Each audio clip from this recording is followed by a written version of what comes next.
change our negative behaviour and attitudes. Would you take a drug to help you stop biting your nails or picking your nose? No, it's ludicrous. They, like anxiety, are habitual. True anxiety produces more disturbing sensations and thoughts, but in essence they are the same. Sedation helps dull the sensations, suppressing them temporarily, but memory always comes back when the drug is withdrawn. Let your conscious mind freely access your subconscious mind, without the brick wall of drugs blocking the way. You might experience more anxious sensations and thoughts. If you know what they are and don't fear them, they can be ignored. They don't have any credibility unless you give it to them. If, before you were anxious, you got a headache, what did you do? Fear the worst and ring an ambulance? No. You were relaxed and logical, and perhaps reached for a painkiller. You didn't panic. The sensations associated with anxiety are just that, sensations, not life-threatening signs of severe illness. And once you realise this, you cease to fear them, and the cycle of anxiety is broken. Anxiety cannot exist where there is no fear. There are national organisations across the world which assist and support sufferers during their withdrawal. Why not go on the internet and search for organisations who specialise in withdrawing from your drug specifically? Search Google for Prozac withdrawal, benzodiazepine withdrawal, or whatever drug you might be on. There is bound to be someone that you can contact. Symptoms of withdrawal vary from person to person. In addition to rebound anxiety symptoms, you may feel confused, tired and shaky, or have morbid or depressing thoughts. Please be aware that although these can be very disturbing indeed, they are transient and will go away with time. The more credibility you give them, the longer they'll stay with you.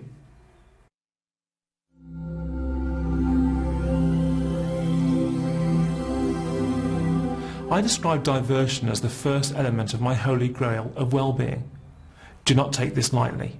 Many people will tell you to occupy your mind or find something else to think about as a flippant way of saying pull your socks up. This is not what I mean. Done correctly, diversion techniques can allow the conscious mind to stop focusing on the conscious element of an anxiety disorder, allowing the subconscious mind to become reprogrammed with new, non-anxious behaviour. Think back to Pavlov's dogs. Repetitive conditioning, structured learning will return you to a normal level of anxiety. Diversion activity, which creates new patterns of behaviour, replacing the anxious habit with non-anxious behaviour, rendering the old behaviour obsolete and replacing it with new non-anxious behaviour. The brain welcomes and adopts the new behaviour simply and quickly. Why? Because it's so much simpler and less tiring to be non-anxious than it is to be anxious. So you see, by reversing the learning process that created your anxiety disorder in the first place, in a very structured way, you can eliminate the very core of the disorder permanently. It's important that you stop relying too heavily on other people. Relying on others provides only a temporary crutch, and you need to face this situation head-on and alone. Wherever you go on this planet, you'll always be with you. You are the only person that you can rely on to get you well. There is nothing anyone else can do to help you. No one can say or do anything to remove your anxiety. So why waste energy and time trying to get something which simply won't help? All you'll do is constantly remind your subconscious mind that you're anxious. You will perpetuate your anxiety by practicing being anxious, simply by asking for help. See how that works? Has anyone ever stopped a panic attack or anxious sensation for you? No. It didn't harm you last time, and it won't harm you this or any other time. You want support, but people who you look to for help are feeding the anxiety. Their intentions are good, but the effect is negative. By being there for you, all they're doing is supporting the anxious habit. They're saying to your subconscious, you need me. I am your crutch, and because you need me, I will allow you to keep leaning on me.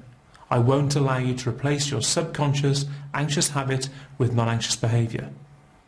By being your constant crutch, they are perpetuating your anxiety. You are alone with this. No one can help you but yourself.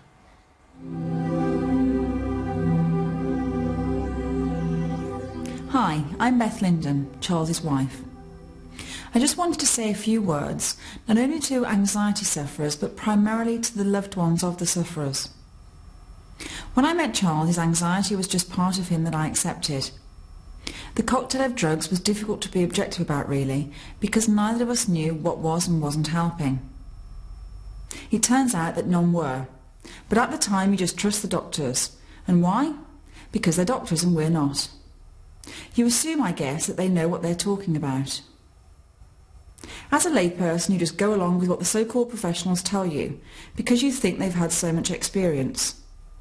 Well, yes, they have had lots of experience, but the problem is that none of it is experience that helps anyone, because they haven't done what was needed. But patients put their trust in their hands and sail on, merrily popping the pills and attending anxiety classes, in some cases for decades. When Charles found the solution to anxiety disorder, it was miraculous.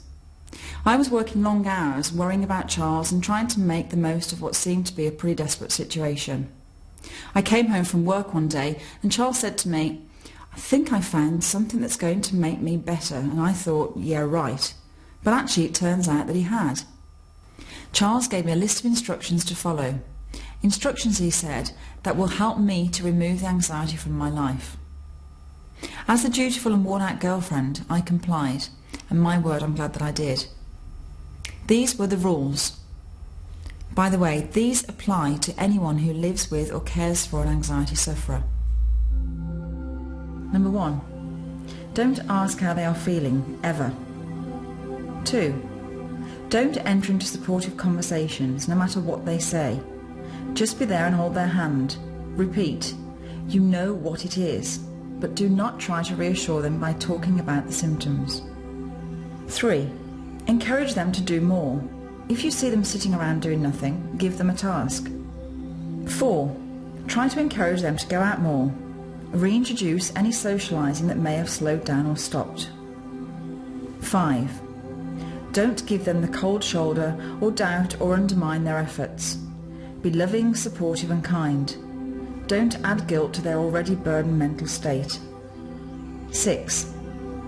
Understand that although at the moment they are causing their anxiety, they didn't till now have the tools with which to change that situation, so were 100% powerless to make the necessary adjustments. You can't blame someone for something they are unaware of doing. 7. No matter how angry, frustrated or let down you feel, just act out the roles of rules 1 to 6 with enthusiasm. 8. Remind the sufferer constantly that they are experiencing sensations and not the symptoms of a more serious condition. 9. Praise them excessively for any improvement you see, even the minutiae. These 9 rules are the foundation on which to rebuild your tense relationship. Hard as it might seem, this is the secret to helping your loved one return to an anxiety-free life, and to you having the fulfilling relationship you need and deserve. Please don't be under the impression that all is lost, or that this will never return to normal. Please don't think that your loved one is being pathetic or childish. I saw this disorder take a brave, enthusiastic, intelligent man and break him into pieces. Since then, I have seen Charles put many people back together again. The payoff is fantastic, trust me. These anxious people become supporters, achievers, great thinkers and loving partners and parents again. This is just a chink in the armour. Although frightening, it is temporary. You can and will get through this. Your loved one will be anxiety-free again. I don't doubt this now because I have seen it so many times. All the very best.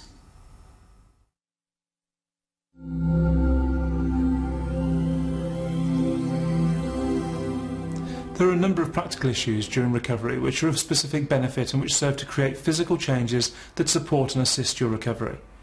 The main ones are 1. Breathing exercises. These can help you to relax and control sensations, but contrary to what many practitioners believe, rarely actually cure the anxious response.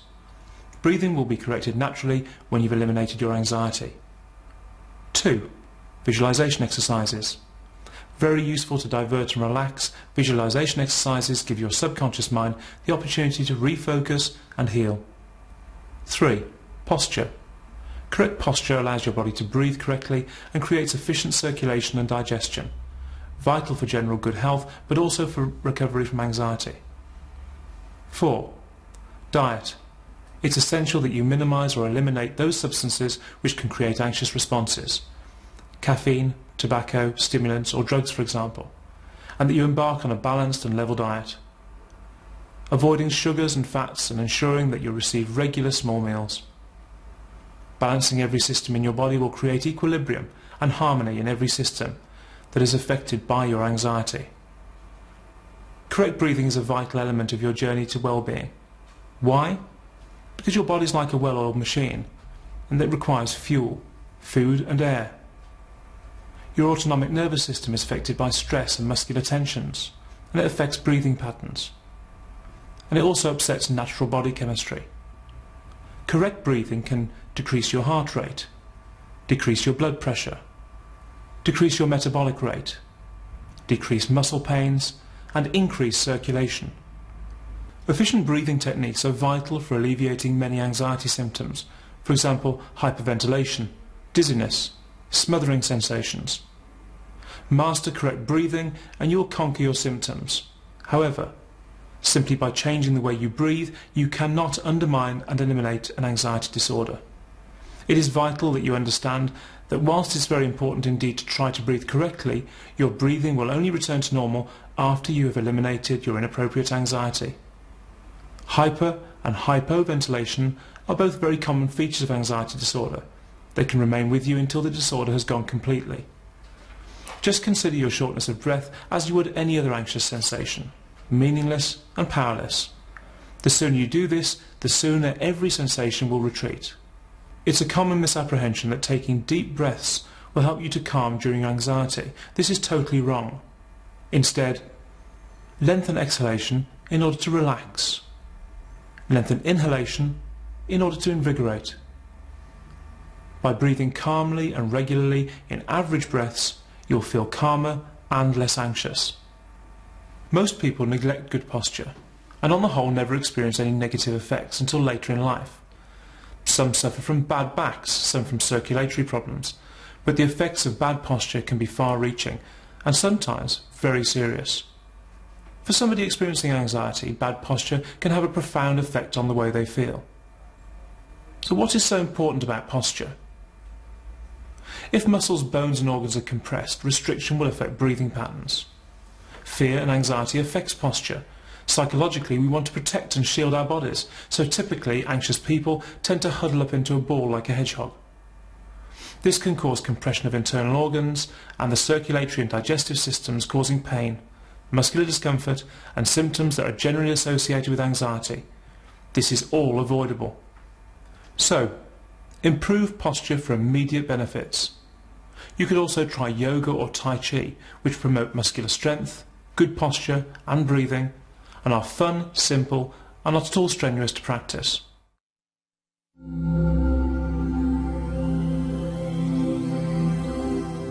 There are a number of links between the formation of anxiety disorders and diet, as well as the effect diet can have on an existing anxiety disorder. By modifying your diet, it's possible to put your body through a number of changes, which can dramatically alter the way your body works. By modifying your diet, you can affect your blood sugar level, which affects your adrenal glands. You can receive higher or lower amounts of vitamins and minerals, which can affect how you feel and can produce gastrointestinal reactions, which may cause you to experience pain, cramps, or other symptoms. In anxiety, all of these things can work together to create discomfort, distress, anxiety, and changes in normal behaviour patterns. Caffeine, tea, sugar, artificial sweeteners, spicy foods, cold foods, and others can create a stimulant effect in our bodies. These effects can be misinterpreted as anxiety by non-anxious people, which can contribute to the formation of an anxiety disorder. But in anxious people, these reactions can create higher anxiety, or be severe enough to worsen symptoms and even cause a panic attack. Repeated stimulation can cause the sufferer to modify their behaviour significantly, and an anxiety disorder ensues. It is important to get medical advice before you change your diet, but common sense must prevail. It's better to minimise the use of stimulants, but not go cold turkey if they currently form part of your daily routine. Just reduce them slowly to start with. Then eat a diet of simple foods. minimising high carbohydrate foods and sugars such as potatoes, white rice, pasta,